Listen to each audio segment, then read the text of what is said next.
বিসমিল্লাহির রহমানির রহিম। ভোলার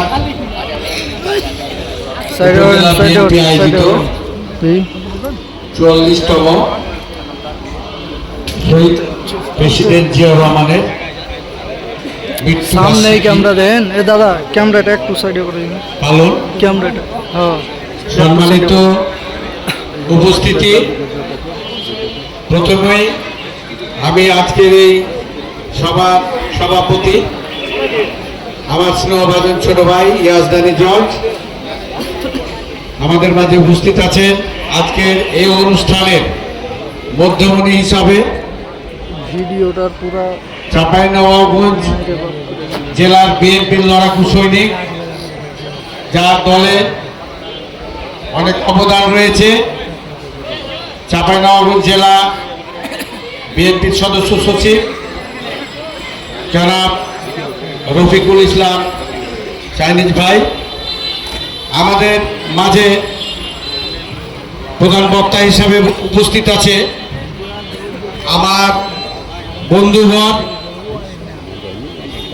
আমরা একসাথে পড়ালেখা করেছি।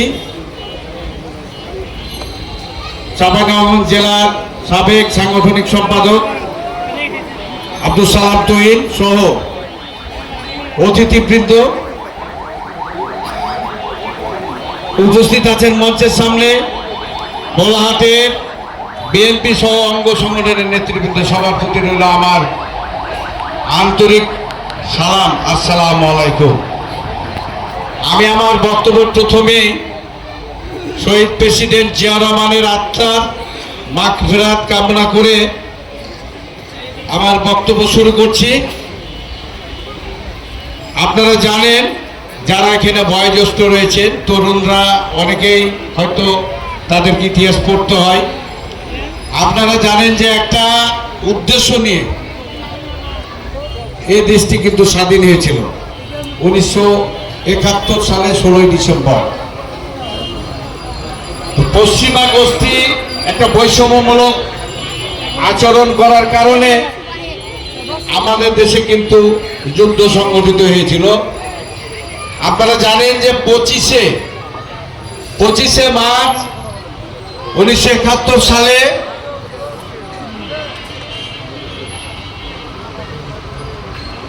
আমাদের আমরা যেটা জানি, আওয়ামী লীগের নেতা তখন ছিলেন উনি শেখ মুজিবুর রহমানকে কিন্তু গ্রেপ্তার করেন ওই পশ্চিমা গোষ্ঠী। তো আজকে ওই পশ্চিমা গোষ্ঠী যখন তাকে গ্রেফতার করলো, গ্রেফতারের পরে আমাদের দেশ কিন্তু দিশেহারা হয়ে গেল।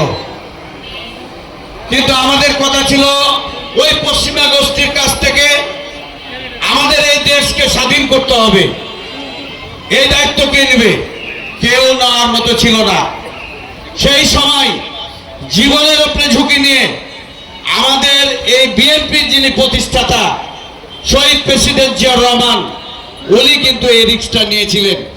উনি রিস্ক নেওয়ার কারণে সারা বাংলাদেশে তারপরে 9 মাস যুদ্ধ হয়েছে। 9 মাস যুদ্ধ হওয়ার পরে এই দেশ স্বাধীন হয়েছে। ভাইরা আমার, আপনারা এখানে অনেকেই জানেন যে আওয়ামী লীগ সহ কিছু একটা কুচক্রী মহল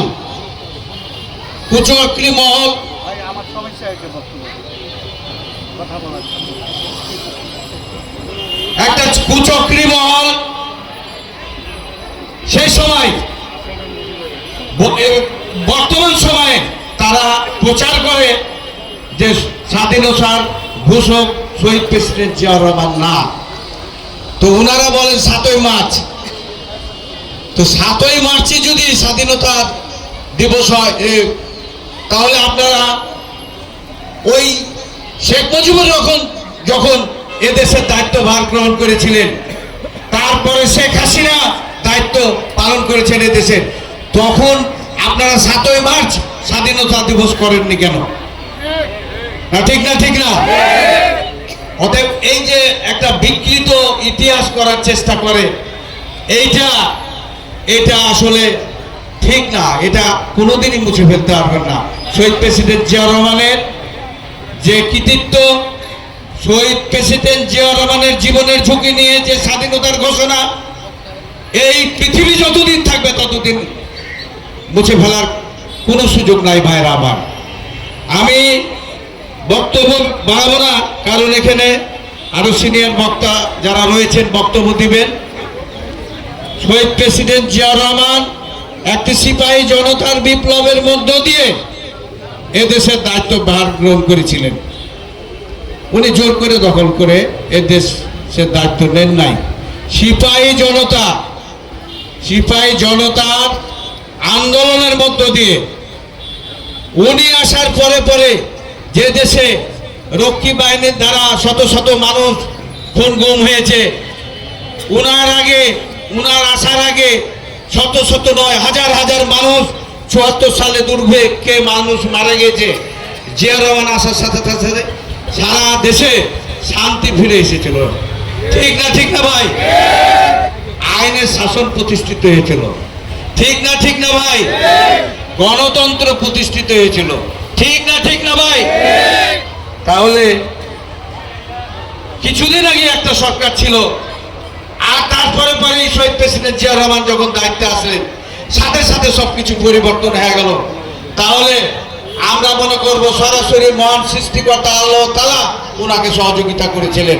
না হলে ৭১ থেকে ৭৫-এর 15 আগস্ট পর্যন্ত বাংলাদেশের যে পরিস্থিতিতে ছিল তাতে রাতারাতি এই পরিবর্তন হওয়া সম্ভব ছিল না ভাইরা। যাই হোক, আমি আর বক্তব্য বাড়াবো না, খালি একটাই কথা বলবো, সেটি হলো যে ভোলাহাটের মাটি ধানের শীষের ঘাটি। আমরা গমাস্তাপুর, নাচল অনেক ভোটে আমরা আমাদের ক্যান্ডিডেটকে আমরা কিন্তু বিজয়ী করতে পারি নাই। দেখা গেছে ৫,০০০ ভোট শর্ট থেকেছে, কোনো সময় 10,০০০ ভোট শর্ট থেকেছে। কিন্তু ভোলাহাটে এই ভোট দিয়ে আমাদের প্রার্থীগুলো কিন্তু পাস করে। ঠিক না ভাই? তাহলে আমরা এমন একটা জায়গায় আজকে বক্তব্য রাখছি, এমন একটা জায়গায় কি বলে যে অনুষ্ঠান চলছে, এই জায়গাটি হলো ধানের শীষের ঘাটি। আমি আজকে একটি কথাই বলবো যে আমরা ক্যান্ডিডেট হোক, আমরা স্থানীয় ক্যান্ডিডেট চাই, এবং ধানের শীষের টিকিট যাকেই দিবে আমরা ধানের শীষের বাইরে আমরা কারো ভোট করব না ইনশাআল্লাহ। ঠিক না ভাই? সবাই রাজি আছেন তো?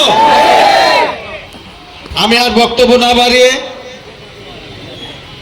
বর্তমানে একটা অন্তর্বর্তীকালীন সরকার দায়িত্ব পালন করছে। এই দায়িত্বে যারা রয়েছে তারা কালক্ষেপণ করছে সংস্কারের নামে। তো হয়তোবা আগামী দিনে আমাদেরকে আন্দোলনও হতে পারে। এই জন্য মানসিকভাবে আমাদেরকে রেডি থাকতে হবে। আমরা সবাই রেডি আছি তো নাকি?